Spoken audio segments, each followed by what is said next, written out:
E aí, especialmente para o tema de hoje, a gente pensar em estratégia nutricional para regular os níveis da homocisteína, esse novo marcador de saúde cardiovascular, aliás, não só para a saúde cardiovascular, mas para várias alterações metabólicas no nosso corpo e também para a redução da oxidação do colesterol, reduzir os níveis de LDL oxidado, fator que tem que ser mostrado cada vez mais importante e presente na vida dos pacientes. Muitos com nível de LDL às vezes adequado, mas a taxa de LDL oxidado elevada, e isso elevando o risco para infarto. Olá pessoal, tudo bem? Eu sou Henrique Freire, nutricionista. Quero agradecer a Central Nutrition por mais uma vez trazermos a oportunidade de falarmos sobre a relação entre suplementação nutricional, a relação da nutrição e em especial com a cardiologia. Eu, dentro desses 25, 26 anos trabalhando dentro da área da cardiologia, me apaixonei por essa área, gosto muito de lecionar e ensinar também sobre essa visão que vai um pouquinho além do tradicional de simplesmente pensar na alimentação, na suplementação para baixar um colesterol, para aumentar o HDL. E aí, especialmente para o tema de hoje, a gente pensar em estratégia nutricional para regular os níveis da homocisteína, esse novo marcador de saúde cardiovascular, aliás, não só para a saúde cardiovascular, mas para várias alterações metabólicas no nosso corpo e também para a redução da oxidação do colesterol, reduzir os níveis de LDL oxidado, fator que tem que ser mostrado cada vez mais importante e presente na vida dos pacientes. Muitos com nível de LDL às vezes adequado, mas a taxa de LDL oxidado elevada, e isso elevando o risco para infarto, AVC. E vou me utilizar aqui de algumas publicações científicas, tentando trazer o conteúdo bastante atual para que a gente, à luz da ciência, possa entender esses mecanismos. A Central Nutrition está lançando uma suplementação, um suplemento voltado para esse público, e aí nós vamos falar bastante destes compostos bioativos, como que foi pensado esse produto para poder trazer os melhores benefícios para os nossos pacientes. Então a gente já sabe bem que a formação da placa aterosclerótica, o entupimento das nossas artérias, o aumento do risco de um infarto, de um AVC, se dá muito pela atividade de células imunológicas, os macrófagos, que ali na camada íntima da parede endotelial acabam fagocitando as partículas de LDL que estão oxidadas. Então a gente tem uma LDL que vem ali navegando pela corrente sanguínea, atravessa a parede do endotélio e aí já na camada íntima ela acaba sofrendo a ação dos radicais livres, sofre muita oxidação, e nesse formato de LDL oxidada é que ela é captada pelos macrófagos e inicia então a formação da placa aterosclerótica, o entupimento das artérias. Então isso já está bem descrito na literatura. A gente tem que cuidar obviamente dos níveis de LDL, mas em especial desse nível de oxidação da LDL. E quem oxida a LDL são os radicais livres, ou as espécies reativas de oxigênio, que podem vir de diferentes origens. O resultado no paciente é que há uma produção excessiva desses radicais livres, e o nível de antioxidante dos nossos pacientes muitas vezes não é compatível com esse nível de radicais livres presentes, dessas espécies reativas de oxigênio. Então esse desbalanço entre o excesso de radical livre e a falta de antioxidante nós chamamos de estresse oxidativo. E toda a literatura mais atual tem mostrado que o estresse oxidativo é um componente muito importante em todas as doenças cardiovasculares e não pode ser esquecido. E esse estresse oxidativo é tão elevado, ele vem de diferentes origens. Então seja por uma disfunção mitocondrial, a gente tem que ter o local de ação, onde é que eu vou agir. Eu tenho que ter nutrientes, compostos bioativos que agem nas mitocôndrias, porque elas perdem a função e acabam produzindo radicais livres demais. O desacoplamento da enose, da enzima que produz óxido nítrico, o gás vasodilatador, importante para o controle da pressão arterial e evitar o estresse de cisalhamento, aquela ruptura da parede endotelial pela força exercida quando a pressão do sangue está muito elevada, a alteração dos antioxidantes importantes na membrana, na recomposição das membranas celulares, o ácido úrico elevado, que é um marcador para a gente que muito radical livre também está sendo produzido, então a gente tem que pensar em ativos que possam agir aqui nessa via do ácido úrico, o estresse no retículo endoplasmático, que também contribui para o aumento das espécies reativas de oxigênio, e aí a gente acrescenta os vários fatores de risco, a poluição ambiental, agrotóxicos, o uso do etanol, né? Vários fatores que são estimulantes da produção de radicais livres, que geram esse estado de estresse oxidativo.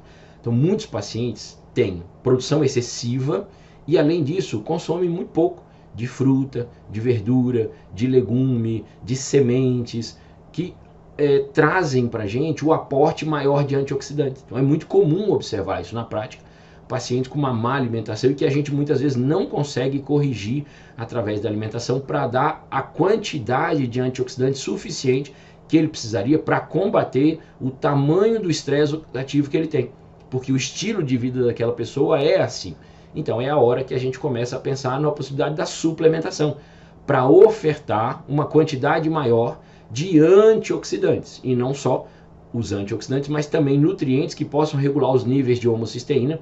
Vai ser a segunda parte dessa nossa aula. Nós vamos começar aqui então com os antioxidantes. Para combater essas espécies reativas de oxigênio, né, seja o radical superóxido, seja o peróxido de hidrogênio, nós podemos utilizar vários compostos bioativos, vários nutrientes que estimulem as nossas enzimas antioxidantes. Cito aqui a glutationa peroxidase. Essa enzima bloqueia o peróxido de hidrogênio.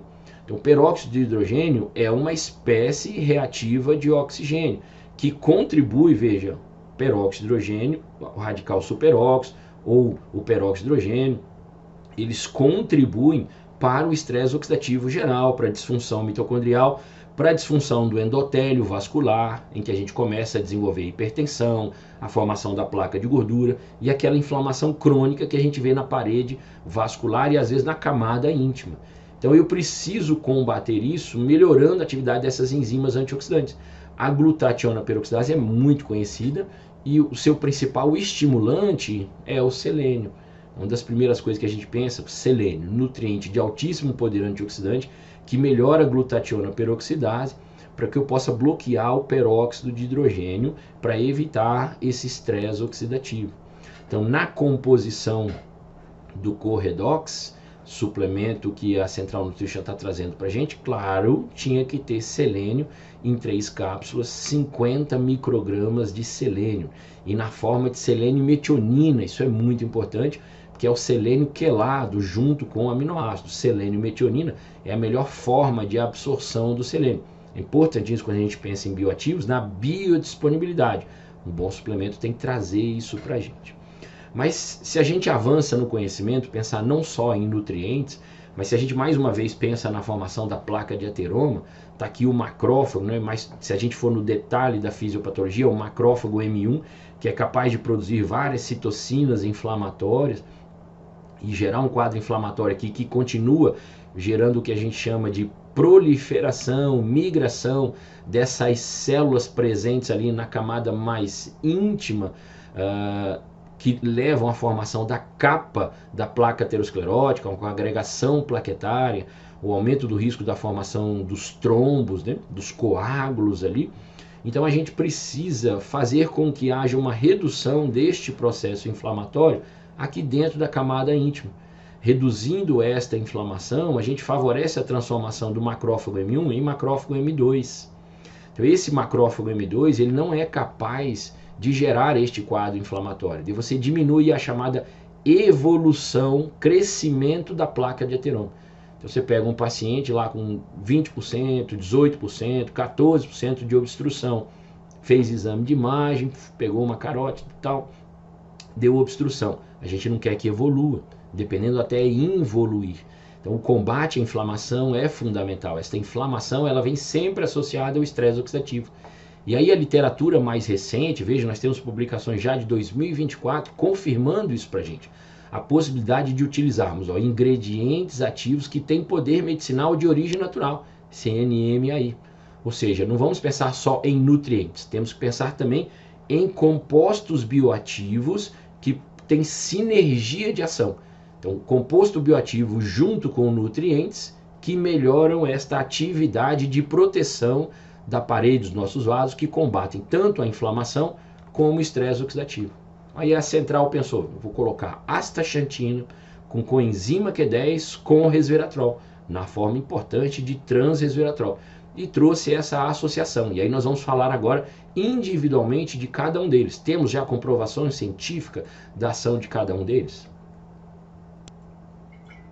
Vamos começar com a astaxantina, um carotenoide, né? Do grupo da família dos carotenoides. Por que a astaxantina é diferenciada? Que, por exemplo, eu posso pensar na vitamina C como antioxidante, perfeito, mas ela é hidrossolúvel, só age numa parte da célula, né? Só no citoplasma da célula. Eu penso no beta-caroteno, beleza, um carotenoide, mas que vai agir só na parte mais lipossolúvel da membrana celular, para evitar, por exemplo, a oxidação da LDL.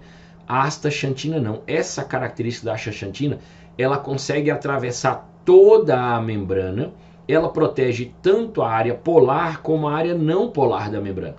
A astaxantina é um carotenoide diferenciado porque ela protege toda a membrana celular. E aí a gente vai pensar na membrana não só da LDL, que está na circulação, como a membrana da parede endotelial, para evitar a disfunção endotelial. Evitar que a LDL consiga invadir a camada íntima para que ela nem sofra oxidação. Que a LDL possa se manter na circulação, levando o colesterol para os tecidos, para ser transformado em vitamina D, para formar os hormônios sexuais. Essa é a função da LDL. O problema é quando ela atravessa a parede endotelial e sofre oxidação.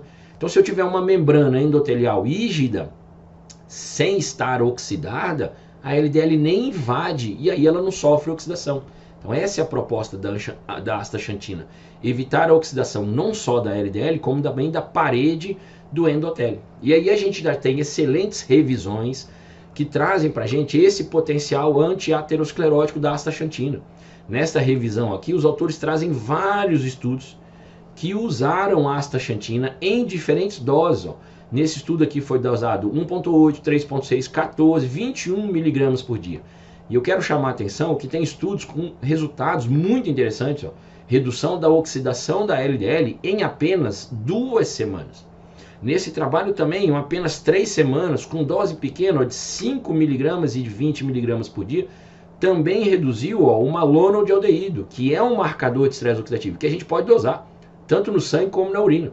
Redução do malonodialdeído no plasma, então é redução do estresse oxidativo na corrente sanguínea, usando doses pequenas e com tempo curto. Claro que tem estudos com 12 semanas, ó, 3 meses, mas quando você vê estudos que já dão resultados com 2 semanas, isso para o paciente é espetacular. Vocês dizem, vou colocar um suplemento que tem astaxantina para você, que eu já consigo reduzir o seu risco cardiovascular com 2, 3 semanas, e mesmo com dose baixa. Com 1,8 miligramas a gente já consegue isso. Veja que nesse outro trabalho, também avaliando isso, ó, a astaxantina diminuindo o estresse oxidativo e inflamação em humanos, aqui eles usaram em indivíduos que tinham uma média de 21 anos, estudo durante 8 semanas, então 2 meses, veja, e usaram 2 doses diferentes, 2 miligramas e 8 miligramas. É um estudo randomizado, duplo cego, controlado por placebo. E eles obtiveram resultados já nessa dose pequena. Acompanhe aqui comigo, olha, marcador de inflamação, dosar a proteína C reativa. Lembra que começamos a aula ali falando, o estresse oxidativo é um marcador importante, mas dentro ali da formação da placa de ateroma, a gente tem muita inflamação. A própria proteína C reativa, quando ela está elevada, ela atrai essa LDL para a camada íntima.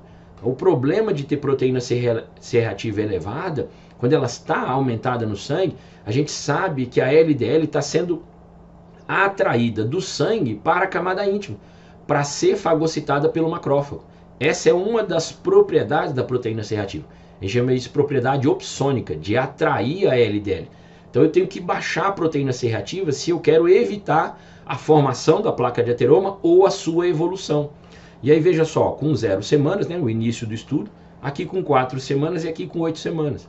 A coluna aqui branquinho ó, é com dosagem 0, né, o controle não tomou astaxantina, aqui com 2 miligramas e aqui com 8 miligramas.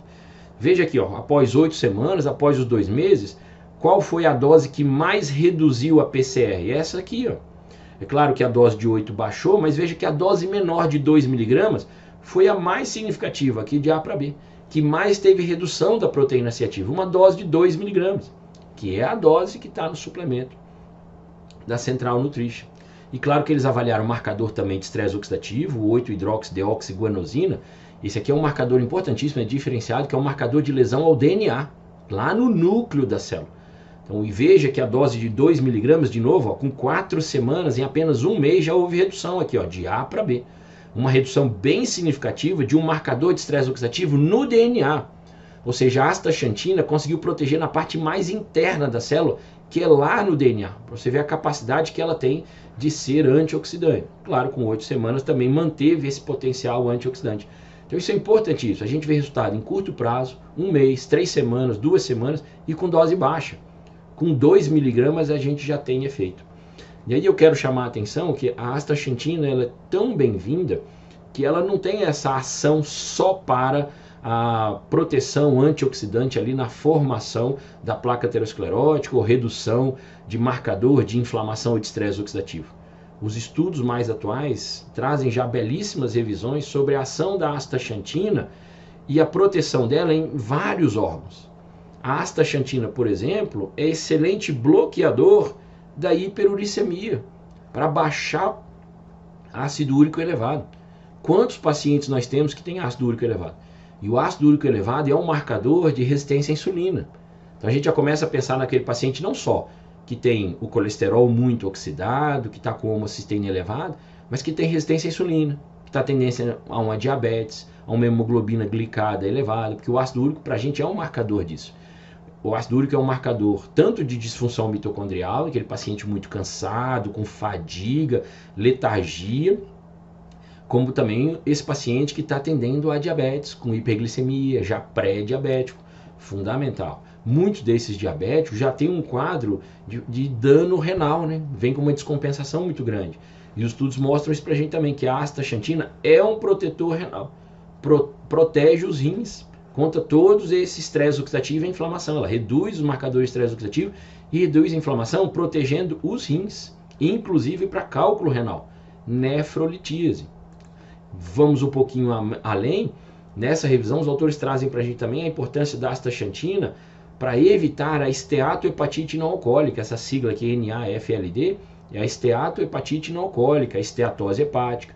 Então protege não só contra simples fígado gorduroso, um acúmulo de gordura, mas também já com quadros mais evoluídos, que é a inflamação. A esteatohepatite age nas duas frentes. Por quê? Porque a astaxantina, ao diminuir o estresse oxidativo, ela acaba melhorando a função mitocondrial. E ela é um estimulante de PGC1-alfa. O que é PGC1-alfa? É o principal regulador da biogênese mitocondrial, para a gente renovar as mitocôndrias. Então, para o paciente ter uma idade biológica mais jovem, é um cara que vem com um metabolismo muito envelhecido, cheio de estresse oxidativo, inflamado, com aquele cansaço, acumulando gordura no fígado, acumulando gordura abdominal, a LDL oxidado, ou seja, está pronto para infartar, para ter um AVC. Diz, não, eu quero daqui a um mês o senhor está cheio de disposição, feliz, contente, fazendo atividade física, cheio de energia. Vamos investir no carotenoide. A astaxantina é para isso. E vai me ajudar a tratar uma gordura no fígado também. Esses pacientes, em geral, vêm com todos esses problemas associados. Mas aí a Central Nutrition pensou, vou botar a astaxantina, mas vou colocar também quem? Coenzima Q10. Que é um componente que age aonde? Exatamente em cima das mitocôndrias, com altíssimo poder antioxidante. Então, de novo, os estudos já deixam claro para a gente uma ação direta da coenzima Q10 para reduzir a LDL oxidada, isso já está descrito na literatura.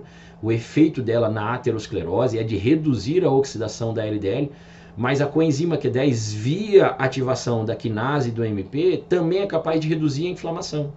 Então eu aumento a produção energética, a pessoa começa a ter mais disposição, se sente com maior disposição mental, física, e por dentro, lá nos vasos sanguíneos, eu também estou exercendo essa proteção. De diminuir a oxidação da LDL, vou reduzir os marcadores inflamatórios, vai ter menos colesterol circulante e a pessoa tem uma eficiência mitocondrial melhor. E aí, claro, eu tenho que chamar a atenção que a grande maioria desses pacientes muitas vezes vem já usando estatina. E o tratamento da estatina, por exemplo, em pacientes como descrito nesse artigo, com hipercolesterolemia familiar, porque muitas vezes o colesterol vem muito elevado e é de origem genética, é uma hipercolesterolemia familiar, Muitas vezes o paciente não vai ter outra alternativa, o médico é obrigado a entrar com uma estatina nessa situação, só que a gente sabe que o efeito colateral dessa estatina é reduzir quem? Coenzima Q10. As estatinas levam à deficiência de coenzima Q10, isso já está bem publicado na literatura. As estatinas favorecem a resistência à insulina e a deficiência de coenzima Q10. É risco-benefício, né? O paciente tem o risco aumentado para aterosclerose. O risco de infarto está muito elevado. O médico decide, eu vou precisar entrar com a estatina. Mas eu sei que eu tenho tendência à resistência à insulina. Mas aí vem a coenzima Q10, vem o que a gente acabou de falar da astaxantina, que melhoram a sensibilidade, diminuem a resistência à insulina, diminui gordura no fígado, melhora a função mitocondrial e eu consigo equilibrar. Eu estou dando coenzima Q10 exatamente para suprir essa possível deficiência que as estatinas vão trazer também. Então a hipercolesterolemia familiar tem um outro mecanismo muito importante no processo de aterosclerose, que é uma das dificuldades e a gente quase não tem medicação para isso, que é o fato da quantidade de receptores de LDL estarem diminuídos nesses pacientes com hipercolesterolemia familiar. O que é receptor de LDL? São os receptores que a gente tem especialmente no fígado para tirar a LDL da circulação. Então a LDL é importantíssima, ela leva, repito, colesterol para os tecidos, para suas várias funções. Tem que fazer bainha de mielina para neurotransmissão, para o sistema nervoso central e para o periférico, beleza.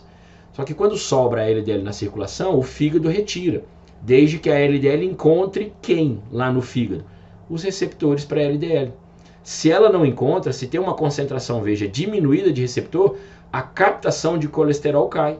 Então eu vou ter mais LDL circulando, vem o aumento do risco para aterosclerose. É aí que entra a coenzima Q10. Por que pensar no suplemento com coenzima Q10? Porque ela ativa de novo a quinase do MP, o PPAR-alfa, que vão aumentar a expressão gênica desses receptores de LDL, fazendo com que haja um aumento na captação desse colesterol. Então o PPAR-alfa vai bloquear essa diminuição na captação, melhora a captação. Então o LDL começa a sair da circulação. E quanto menos tempo ele fica na circulação, menos ele sofre oxidação. Então a LDL oxidada vai cair. O nível de LDL lá no lipidograma vai cair e a quantidade de LDL oxidada também vai cair. Porque eu aumento a quantidade de receptores de LDL. Das coisas mais difíceis de se fazer, que é aumentar a quantidade de receptor para LDL, que em geral está diminuído na hipercolesterolemia familiar. A coenzima Q10 pode ajudar muito nesse aspecto. Acrescento ainda, né?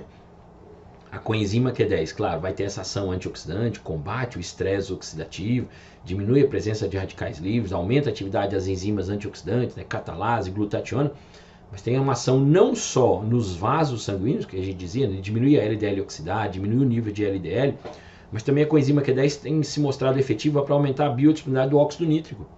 Então ela é boa para combate à hipertensão, para baixar a pressão arterial, outro fator de risco cardiovascular importantíssimo. Então, tem uma ação vascular e uma ação direta para o músculo cardíaco, né? Coração, a gente não pode esquecer nunca que é um músculo e que está fazendo contração e relaxamento lá 24 horas por dia. Então, geração de energia o tempo todo. Então, o coração depende 100% das suas mitocôndrias.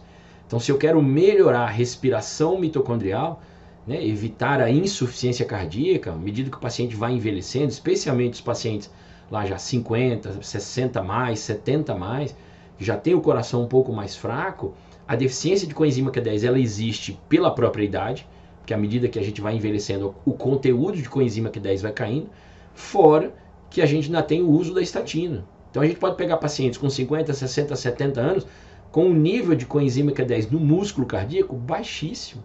E aí essa suplementação pode ser extremamente importante para combater o aumento da pressão, para proteger da LDL oxidada, mas também para uma ação direta lá no músculo cardíaco. Porque aí a gente, os estudos já são clássicos de dizer, o uso da coenzima Q10 diminui mortalidade cardiovascular, associada à diminuição de morte por todas as causas, diminuição no tempo de hospitalização, né? Fica menos tempo no hospital, o paciente se recupera mais rápido. Então tem que investir na coenzima Q10 fora e dentro do hospital, em paciente hospitalizado também. Para você que está me ouvindo, se trabalha dentro do hospital, vale a pena. Se não tem a opção de fazer a suplementação, conversa com o paciente, pede para trazer de casa, né? porque é importantíssimo. Coenzima Q10, astaxantina, magnésio, resveratrol, isso tudo que a gente está abordando aqui.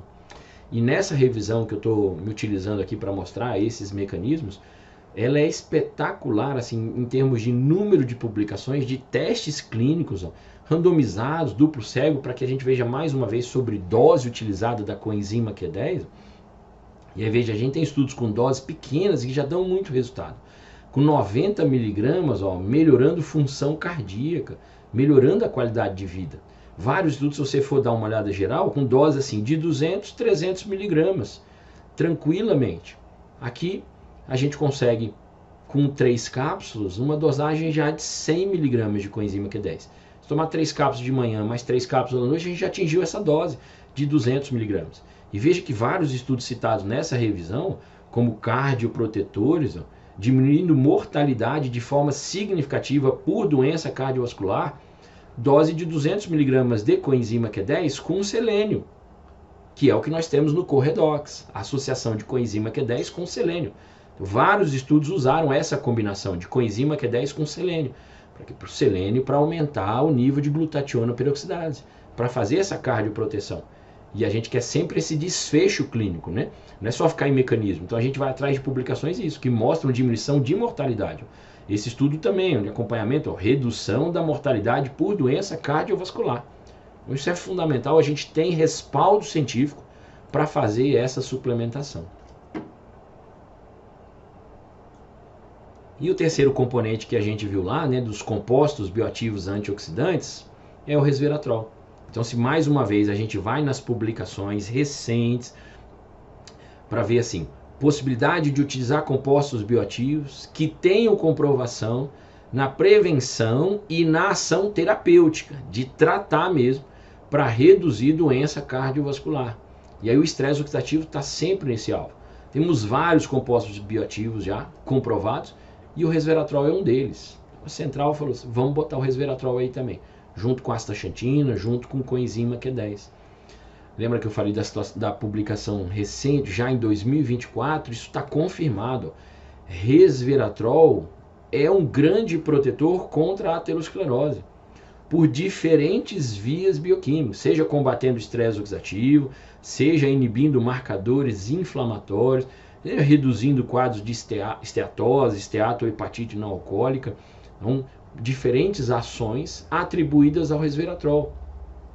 Temos que pensar nele, é um grande protetor cardiovascular. Eu citava ali, né, a importância do estresse oxidativo, de marcadores inflamatórios e falei da hipertensão arterial. Então, aqui só para localizar, nós estamos formando a placa de gordura mais uma vez, ou as células endoteliais, aqui é o sangue. Então a LDL está invadindo aqui, ó, sofrendo oxidação e está sendo captada pelos macrófagos, formando a placa de gordura. Só que a gente tem que fazer de tudo para proteger quem? Essas células aqui, ó, essas células já achatadinhas, aquela camadinha bem fininha de células que revestem os nossos vasos por dentro. São as chamadas células endoteliais. E quando elas perdem a função, elas favorecem a passagem dessa LDL, que vai acabar sofrendo oxidação. E fatores que aumentam muito essa disfunção endotelial estão associados à diminuição do óxido nítrico. Então, radical livre demais, nós já falamos muito da ação dos antioxidantes, mas eu também tenho que aumentar a produção do óxido nítrico, que é um gás que é produzido aqui, nessas células vermelhinhas, nas células endoteliais, que tem uma propriedade de manter a integridade dessas células e o seu funcionamento. Então, mantém a rigidez. Essas células elas não vão aumentar a sua permeabilidade. Então, não tem como a LDL invadir essa camada. Além do que elas continuam, essas células endoteliais continuam produzindo óxido nítrico, exercendo essa ação vasodilatadora. Então, o vaso se abre, o sangue passa facilmente e a pressão cai, porque quando o vaso fecha, fica constricto, essa pressão muito alta na parede do vaso também lesiona. Cada vez que o coração faz a ejeção, né, ele contrai e aquele volume de sangue vai grande e a pressão está muito alta porque o vaso está fechado, esse estresse de cisalhamento, cisalhar é arrastar. O sangue ele passa arrastando na parede do vaso e aí vai causando essa fricção, esse rompimento desse tecido, favorecendo então a passagem da LDL. Então, quando a gente aumenta o óxido nítrico, o vaso abre e aí o sangue não faz mais esse estresse de cisalhamento.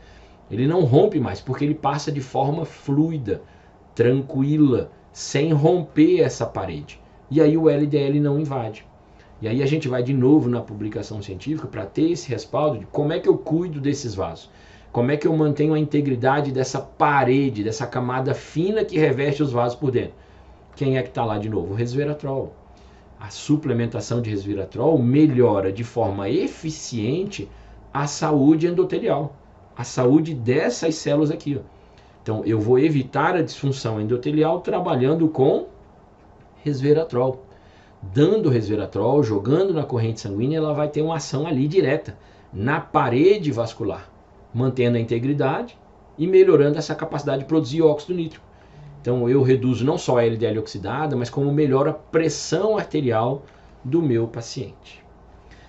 Passamos do estresse oxidativo e aí vamos para a homocisteína, né? O outro fator fundamental e que muitos profissionais às vezes sequer dosam, né? E é fundamental dosar e acompanhar a homocisteína.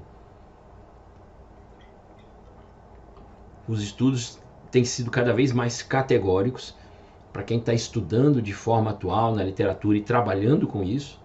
Tem visto que pacientes com homocisteína elevada, aqueles já com 13, 15, 18 para cima, tem aumento na taxa de mortalidade por doença cardiovascular. Não só isso.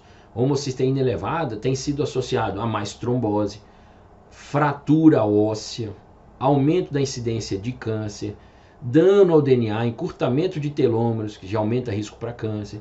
Claro, o assunto que nós estamos falando aqui, disfunção endotelial e formação da placa de ateroma, mas também declínio cognitivo e demência. Homocisteína, ela lesiona muito os rins e os neurônios. E claro, aumenta risco para AVC. Então, quando a gente pensa em ativos, um suplemento que consiga baixar o nível de homocisteína, eu não estou pensando só na saúde do coração. Não é só na saúde vascular. É na saúde neurológica, é na saúde óssea, é menor risco para câncer.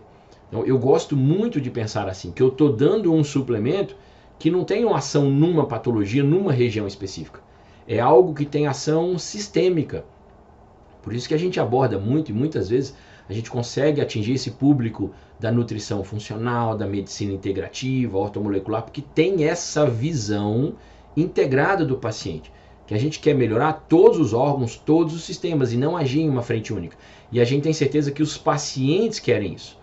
O público que vai comprar esse suplemento sabe que ao adquirir um produto como esse, ele não está agindo só no coração, está agindo nos neurônios, nos rins, no fígado, lembra? Para esteatose hepática, para melhorar a ação hepática, para melhorar os ossos. Então a gente consegue trazer um suplemento que age em diferentes frentes.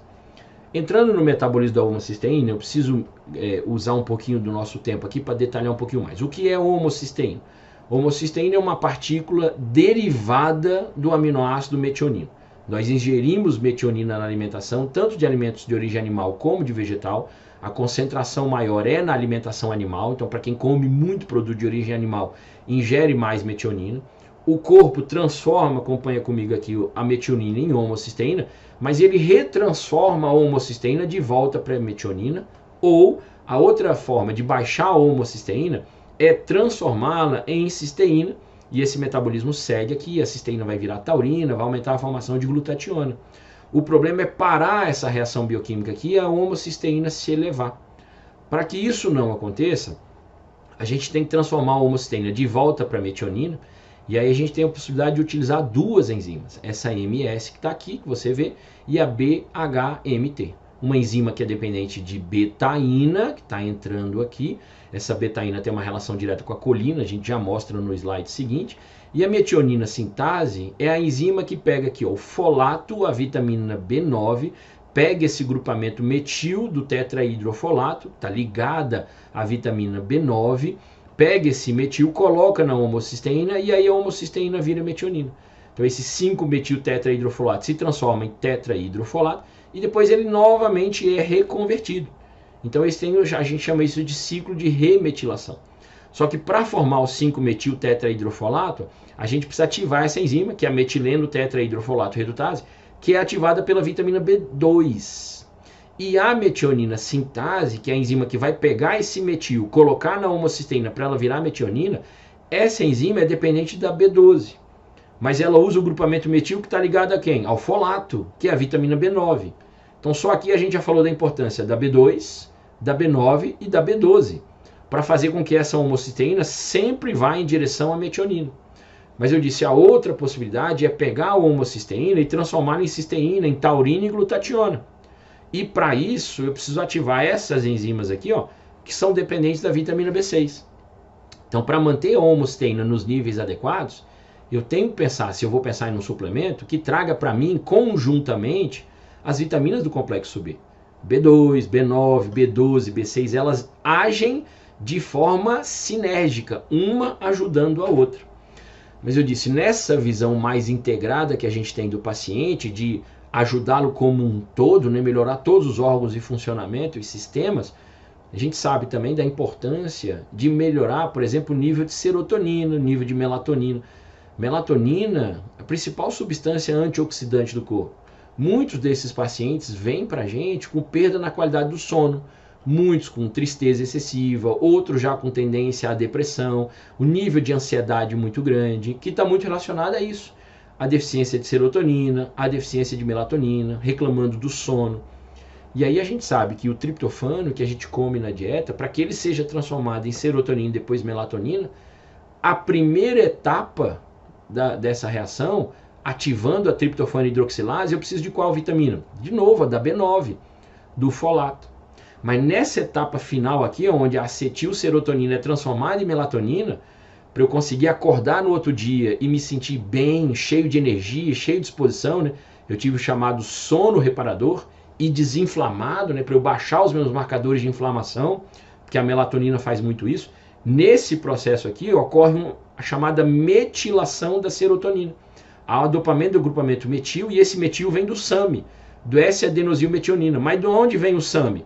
Daquela conversão lá, ó, que a gente acabou de ver, da homocisteína e metionina, onde eu preciso da B9 e da B12.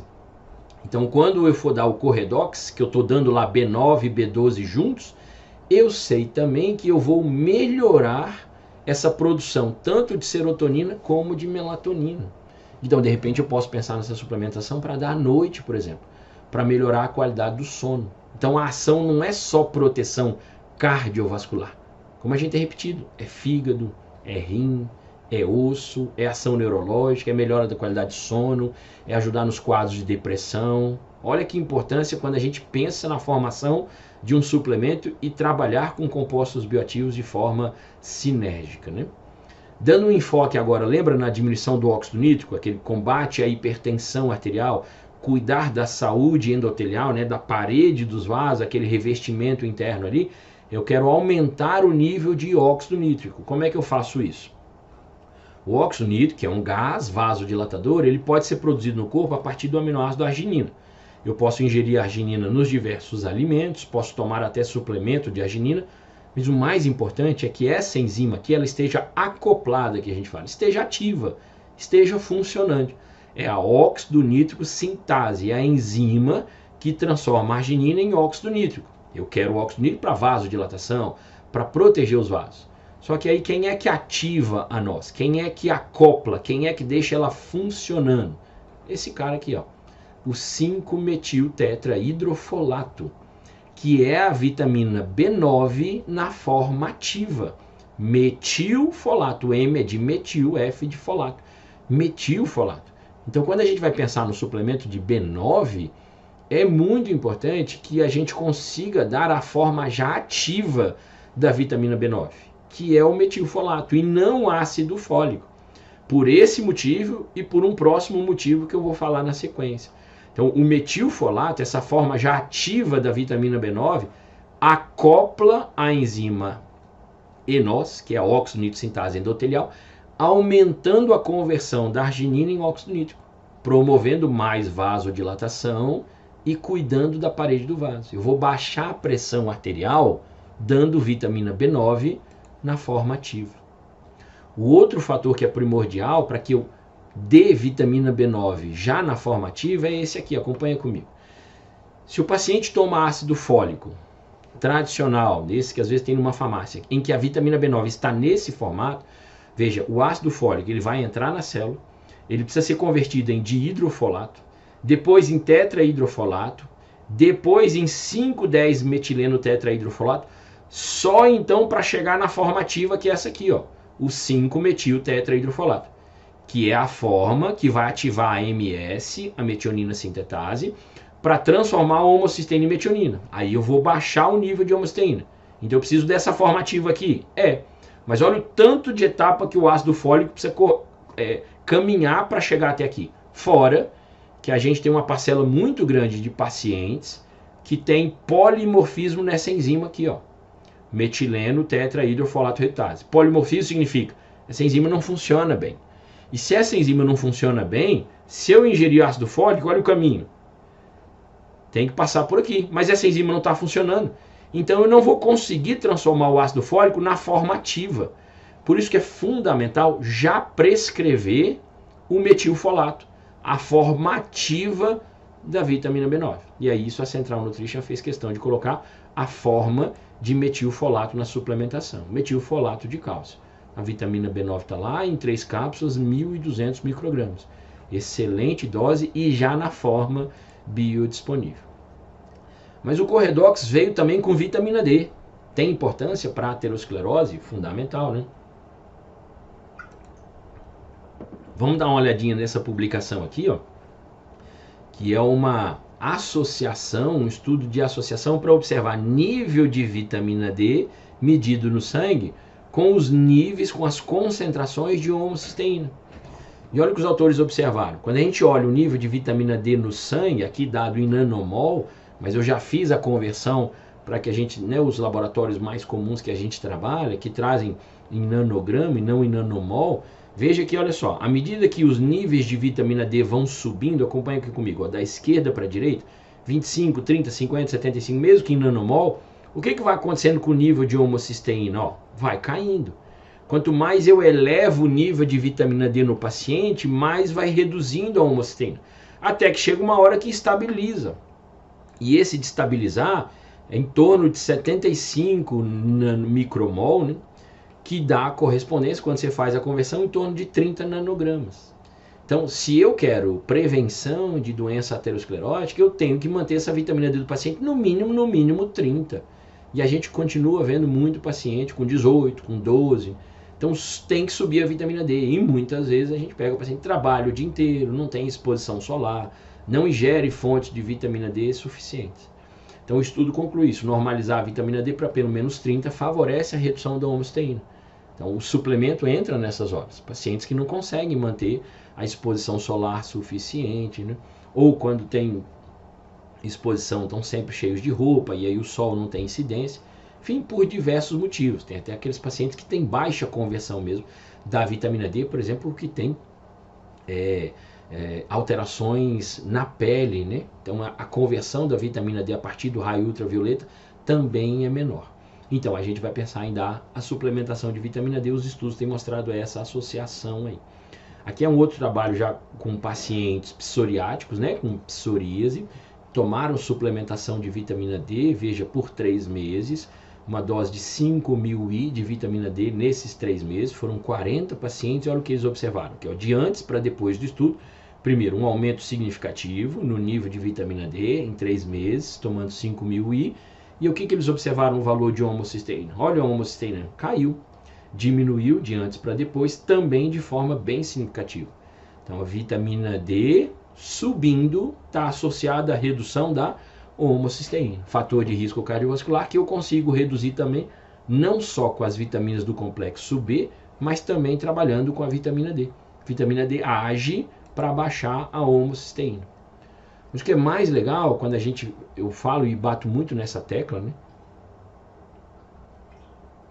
da sinergia entre os nutrientes que um melhoram a ação do outro, nesse trabalho aqui também randomizado, controlado, placebo, duplo, cego, os pacientes receberam a suplementação de vitamina D associada com magnésio.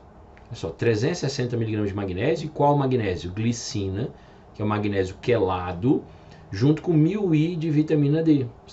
Ah, mas quanto que é? Dose baixa.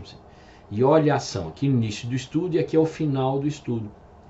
E aí o que você observa? Qual o nível de vitamina D no sangue, qual que melhora mais, qual que sobe melhor o nível de vitamina D. Um grupo recebeu apenas vitamina D e o outro grupo recebeu vitamina D com magnésio.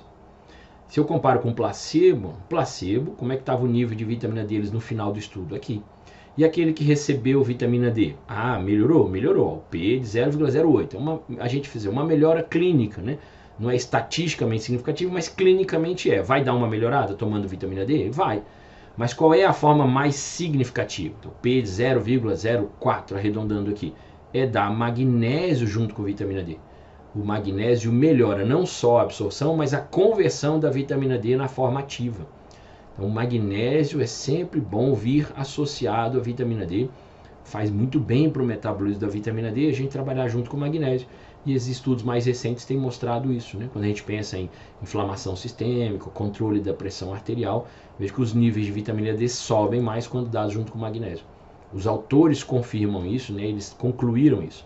A combinação de magnésio com vitamina D foi mais efetiva em aumentar as concentrações de vitamina D nesses pacientes que tinham sobrepeso e obesidade, quando comparados àquela suplementação de vitamina D isolada. Então, magnésio junto com vitamina D é um pouco mais efetivo. Aí, magnésio, né, vamos enfatizar que na forma de bisglicinato, que é o que está no Corredox, ou seja, ele é quelado com glicina, e eu lembro que glicina também tem um efeito diminuidor de ansiedade, né, relaxa, melhora a qualidade do sono, que pode ajudar muito nesses pacientes também. Então, em 3 cápsulas você tem 2.000 I, né, de vitamina D, mais associação com magnésio, 100 mg de magnésio, em 3 cápsulas. Se tomar 3 de manhã, 3 à noite, por exemplo, você já conseguiu 200 mg de magnésio quelado. Isso é importantíssimo, né, para excelente biodisponibilidade. Ah, tem colina também nos suplementos. Tem colina para a formação de acetilcolina, de fosfatidilcolina, mas por que pensando em aterosclerose? Por conta dessa parte do metabolismo aqui, ó. Porque a gente também tem muito paciente que tem polimorfismo nessa enzima aqui, ó, metionina sintase. E quando essa enzima não funciona, você pode encher o paciente de B12 e de B9 que a homocisteína não baixa. Por quê? Porque ele é dependente dessa parte do metabolismo aqui, ó, que usa colina e betaína e ativa essa enzima aqui, ó, para estimular a transformação da homocisteína de volta para metionina. Tem muito paciente que o complexo B não funciona. E aí eu tenho que estar presente quem? A colina. Porque eu dou colina, ela se transforma em betaína, e aí eu consigo fazer, porque a betaína que vai doar o grupamento metil para transformar a homocisteína de volta para metionina. Então por isso que foi pensado, vamos colocar colina dentro desse suplemento. Ah, mas aí você pode pensar assim, professor, eu já ouvi falar que se eu der fosfatidilcolina, qualquer fonte de colina, bitartarato de colina, eu posso aumentar a formação do timal, do óxido de trimetilamina. Isso está relacionado ao aumento de AVC, infarto, aterosclerose. Não. Se a gente ingerisse só esses compostos aqui e mais nada no mundo, aí talvez pudesse formar isso. Mas os estudos mais recentes já colocam isso por água abaixo. Porque se você tiver a ingestão de compostos bioativos associados a qualquer fonte de colina, você não forma timal. E mesmo que forme o óxido de trimetilamina, ele não aumenta risco cardiovascular. Fiz questão de trazer publicações aqui para deixar isso bem claro para todos nós. Então, quem faz a conversão da colina, primeiro em trimetilamina, lá no fígado, para depois transformar em óxido de trimetilamina, é a microbiota patogênica. Quando a gente tem microbiota saudável, essa conversão não acontece. Então, esse estudo veio exatamente trazer que se a gente ingere fibras solúveis, a gente regula o metabolismo da trimetilamina. A gente consegue. Os achados sugerem um mecanismo central induzido pelas fibras solúveis na dieta que controla o metabolismo da trimetilamina. A gente reduz a formação dela. Basta comer fibra na dieta. Você vai tomar o suplemento, mas vai orientar o paciente tem que continuar comendo fibras solúveis. É fruta, verdura, legumes, cereais integrais. E aí não tem problema nenhum comer nem tomar suplemento de qualquer fonte de colina. Não é só fibra. Se você ingere resveratrol também. Isso aqui foi um teste exatamente para isso, em que você dá apenas a colina para ver a formação no sangue, né, no plasma de trimetilamina e do timal. Então esse grupo aqui, ó, show, é aquele que recebeu só colina. Então você vê que a produção do óxido de trimetilamina vai lá em cima. Mas esse grupo aqui recebeu junto o resveratrol. Esse SRV é o resveratrol. Então tomou colina, 400 mg por quilo de peso, mais o resveratrol. E olha como a produção de timal cai. Por isso que o suplemento vem. Se eu coloco colina, eu coloco resveratrol, que já é o protetor. Mas mesmo assim nem precisaria, porque, repito, os estudos dizem pra gente que se você ingere, por exemplo, como foi feito o teste aqui, 400 miligramas de colina, o que corresponde, por exemplo, a ingerir 3 ovos todos os dias, mesmo que você ingira 3 ovos todo dia, ou tome bitartarato de colina, que é a colina que tem no suplemento, olha lá, ó, isso não afeta as concentrações de timal. Tá? Você aumenta a concentração de colina no sangue, ótimo, vai formar mais acetilcolina, neurotransmissor da memória, mas não aumenta a concentração de timal, ingerindo 400 mg de colina. A dose aqui em 3 cápsulas são 100 mg. Se ingerir 6 cápsulas, chega a 200. Está muito longe desses 400 mg. Até 400 não aumenta a concentração de timal. E posso dizer, mesmo que aumente timal, não aumenta risco cardiovascular. Repito, basta ingerir resveratrol, basta ingerir fibras, basta ter boas bactérias. Ó. Aqui um outro trabalho mostrando que, olha só, à medida que a gente aumenta a concentração de bifidobactérias no intestino, quem é que cai de forma significativa? O timal. Então o problema não é a colina, o problema é a desbiose intestinal. O problema é de ter uma microbiota inadequada. Então vamos consumir alimentos saudáveis e ter uma microbiota saudável. E nesse estudo os autores são categóricos e concluem, ó, o timal não é um biomarcador válido para risco cardiometabólico. Não é porque eu tenho óxido de timetilamina aumentado na corrente sanguínea que eu vou infartar, mesmo que ele aumente na corrente sanguínea. E até 400 mg de colina não aumenta. Fora que se você consumir fibras, se você tem boas bactérias, se você está ingerindo resveratrol, o óxido de metilamina não aumenta. Basta consumir fibras, ter boas bactérias, e mesmo que ele aumente, repito, não aumenta, não é um biomarcador, não se preocupe com ele, e teria que ser uma dose muito cavalar de colina para que isso acontecesse. E para a gente finalizar, esse estudo aqui traz para a gente a associação entre colina com magnésio. Olha lá. Suplementação de colina com magnésio em pacientes diabéticos tipo 2, para você ver o efeito na coagulação. As pessoas, eu tenho medo de suplementar colina. Está aqui, ó, estudo que foi feito, dando colina junto com magnésio. Deram qual? O bitartarato de colina, que é o que tem no Corredox, dose alta lá, 1000 mg. Eu estou com medo de dar 100, 200 mg. Tenha não, aqui deram 1000 mg, com 500 mg de magnésio, e de um magnésio mais fraquinho, que é o óxido de magnésio, que não é o magnésio quelado, que é o muito melhor, o bisglicinato. Esse aqui foi o óxido de magnésio, então eles deram os dois juntos por 2 meses, são 96 pacientes diabéticos, entre 30 e 60 anos. E é o que eles observaram, que é o paciente que toma só magnésio, que é aqui o que toma magnésio com colina. Primeiro os valores de magnésio, veja que melhoram, de 0,12 para 0,14, quando você toma junto com colina, e é uma mudança significativa, ou seja, você eleva mais o magnésio quando toma junto com colina, um melhora a absorção do outro. Aí eles mediram o triglicerídeo, ó. Quem toma só colina, baixa o triglicerídeo em 8. Quem toma magnésio, baixa em 13. Mas quem toma os dois juntos, ó, colina com magnésio, reduz em 19. Estatisticamente significativo. Então, mais uma vez, a sinergia, ó, magnésio com colina, dá resultado melhor. E principalmente para a viscosidade sanguínea, para fluidez, para não formar trombo, para não ter trombose. E eles avaliaram o que? O PAI-1, que é o inibidor do ativador do plasminogênio, e dosaram propriamente o plasminogênio. O que é plasminogênio? É aquela substância que a gente tem no sangue que dissolve o coágulo, que evita que haja formação do coágulo. O plasminogênio, a gente tem que aumentar o plasminogênio. O plasminogênio, ele diminui o fibrinogênio, que forma fibrina, que forma coágulo. Então é bom aumentar o PA aqui? Sim, é bom aumentar o plasminogênio. Então, ó, quando eu dou colina, eu tenho 1,31 de plasminogênio. Mas se eu der magnésio, eu já subo para 1,66. Mas e se eu der colina junto com magnésio? E nessa dose de 1000, hein, de colina. As pessoas que têm medo, olha lá. O nível de plasminogênio aumenta para 3,71. Muito significativo, olha o P. Então eu estou protegendo as minhas artérias, aumentando o plasminogênio. Eu vou dissolver o coágulo, eu vou dissolver a placa, eu diminuo a formação de trombos, trabalhando com colina e magnésio.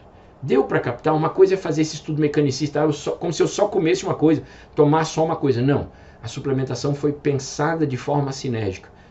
Você viu vários exemplos aqui junto comigo. Um nutriente ajudando na absorção do outro, ajudando na ação do outro. E os autores concluíram.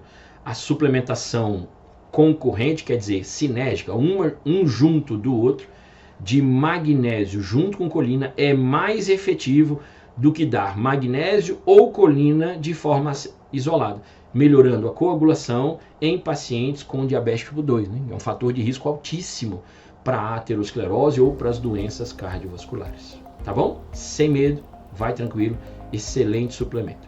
Eu agradeço a atenção, espero que vocês tenham gostado dessa aula. Deixo aqui os meus contatos de rede social, de Instagram e aqui o meu site em que a gente tem cursos e palestras. Grande abraço e até a próxima. Tchau.